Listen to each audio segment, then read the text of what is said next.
Le problème de l'Ukraine n'est pas, si vous voulez, que la Russie menace d'une invasion, je n'y crois pas. Le président russe Vladimir Poutine a annoncé ce jeudi à l'aube une opération militaire en Ukraine. La Russie n'a aucun intérêt. Il y a des dizaines de milliers de personnes, de soldats russes qui sont postés à la je frontière. sais. La Russie, je prends le pari, n'envahira pas l'Ukraine. Les Russes ont quitté leur position en Russie ou Bélarus pour entrer en Ukraine. La Russie, du coup, masse des troupes à la frontière. Vous y pensez à une invasion possible de Non, mais je ne le crois Russes pas du tout. Je ne vois vraiment pas ce que les Russes feraient en Ukraine. Des gardes-frontières ukrainiens affirment que les blindés russes sont entrés à l'est de l'Ukraine. Est-ce que vous nous dites les Russes peuvent envahir l'Ukraine? Évidemment, je ne souhaite pas que la Russie envahisse l'Ukraine.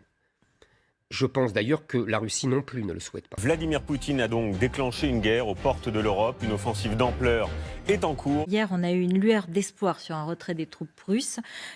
Aujourd'hui, les Occidentaux ne constatent pas de repli à ce stade. Eh bien, il s'agissait là qu'une guerre de dissuasion, en réalité de communication. Voilà, une guerre froide de dissuasion où chacun montre ses muscles. C'est un peu la spécialité, il faut bien le dire, des Américains et des Russes, sans que ni l'un ni l'autre n'ait vraiment souhaité aller au bout d'un conflit. Vous pensez que Vladimir Poutine n'a toujours pas l'intention de le faire, même s'il y a eu une cyberattaque hier sur Kiev? Vous n'avez pas...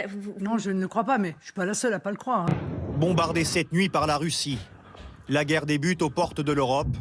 Celui qui l'a déclenchée, c'est Vladimir Poutine. J'ai décidé de mener une opération militaire spéciale.